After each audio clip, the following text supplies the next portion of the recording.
Em entrevista a um importante canal de notícias no YouTube, o Dr. Alessandro Loyola, explica o seu ponto de vista sobre a doença que assola o mundo em 2020. Olá, seja bem-vindo a este vídeo. Vamos ver algumas declarações do Dr. Alessandro Loyola, médico, cirurgião geral em São Paulo, que tem trabalhado arduamente para mostrar as verdades sobre esta situação mundial em que nós vivemos. Desde já eu já peço para você ajudar a este canal. Curta este vídeo, compartilhe com os seus amigos e inscreva-se no canal se você não é inscrito. Muito bem? Veja o que ele disse quando foi questionado sobre a segunda onda. Esse vírus ele entrou para o rol dos micro-organismos que vão atingir a gente sazonalmente, assim como acontece com a dengue, assim como acontece com a influenza, mas ele tem uma taxa de letalidade muito, muito baixa. E o tratamento precoce resolve a imensa maioria dos casos. Então, eu não vejo sentido nem para a gente perder tempo com a primeira onda e vejo menos sentido ainda em fazer lockdown ou distanciamento social ou obrigar o uso de máscaras, vacinas ou manter as escolas fechadas por causa de uma possível segunda onda. O Dr. Alessandro Loyola também falou sobre o lockdown, a possibilidade do governo trancar tudo. Provavelmente vai aumentar o número de casos confirmados, porque esse é o curso natural do vírus. Nenhuma medida artificial que a gente adotou até hoje conseguiu eliminar isso. A vida surgiu nesse planeta bilhões de anos, muitos anos antes da gente colocar os pés por aqui, e ela tem o próprio ciclo dela. As medidas de lockdown, elas nunca visaram diminuir o número total final de infectados ou o número total final de mortos. Tudo que elas fizeram, a intenção delas era permitir que o sistema de saúde se adaptasse para que um colapso do sistema para poder receber os pacientes de Covid não resultasse na perda de vidas que poderiam ser evitadas com outras doenças.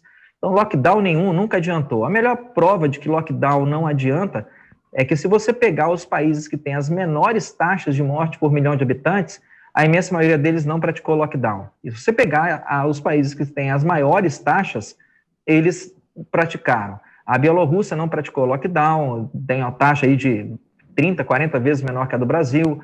Taiwan, que não praticou lockdown nenhum, tem uma taxa de 0,3 mortos por milhão de habitantes. A Suécia, que não fez lockdown, tem metade do número de mortos por milhão de habitantes que o Peru, que fez um lockdown ferrenho desde o começo. Então, se lockdown funcionasse, era para a gente ver os países com lockdown ferrenho com taxas muito baixas, e não é isso que a gente testemunha, não é isso que você observa. A gente vai chegar à fase de extinção da espécie humana e a gente não vai conseguir fazer lockdown suficiente para todos os vírus. Quando você isola pessoas doentes, tudo bem, a gente tem um tipo de quarentena vertical que seria até justificável. Quando você começa a isolar pessoas saudáveis, isso não chama quarentena, isso chama ditadura. Ele também fala sobre o uso de máscara. Eu penso que ela demonstra o óbvio, Ana. É o óbvio. Né? Essas máscaras que a gente usa, elas são muito mais sinalizadores de pseudo-virtudes do que equipamentos de proteção individual realmente eficazes para evitar contaminação por vírus. É muito simples. Se a gente está lidando com um vírus que é potencialmente letal e é extremamente perigoso, por que as pessoas que estão em laboratórios de biossegurança nível 4 não utilizam as mesmas máscaras que nós utilizamos aqui fora? Porque elas lidam também com vírus potencialmente letais e extremamente perigosos. Uma dessas duas pessoas está errada, não tem como as duas estarem certas ao mesmo tempo. Ou o cara que está com equipamento bem mais sofisticado que o nosso está completamente equivocado, ou nós que estamos com essa máscara aí estamos equivocados.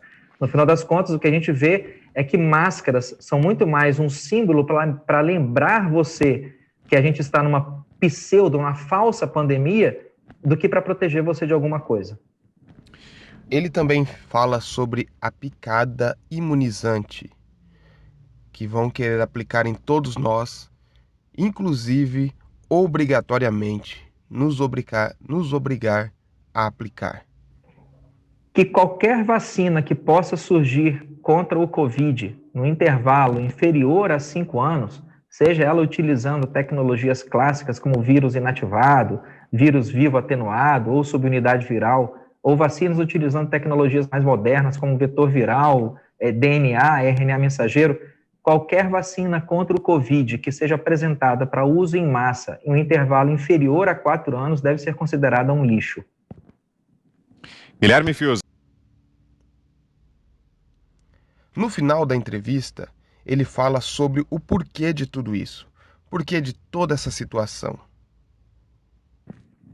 Porque até 2018, a Bill e Melinda Gates Foundation doou 36 bilhões de dólares para a OMS. É simplesmente um dos maiores doadores, financiadores da OMS. As vacinas vêm sendo desenvolvidas pela Coalition for Epidemics Preparedness Innovation, a CEP, que é uma ONG também financiada pela Bill e Melinda Gates Foundation, que por acaso também é um dos líderes da Gave Alliance, que vem tentando vender vacina para o mundo inteiro. O próprio Bill Gates já falou em entrevista que investir em vacina rende a ele 7 a 20 vezes mais dinheiro do que investir em tecnologia de informação. Então a pergunta, Fius, é uma só: dinheiro. Vendo essa entrevista, tire as suas próprias conclusões. Veja o que este médico, formado cirurgião, diz a respeito de tudo isso que nós estamos passando. E aí você tire as suas próprias conclusões. Não se esqueça de compartilhar este vídeo, curtir ele se estiver no YouTube e se inscrever no canal.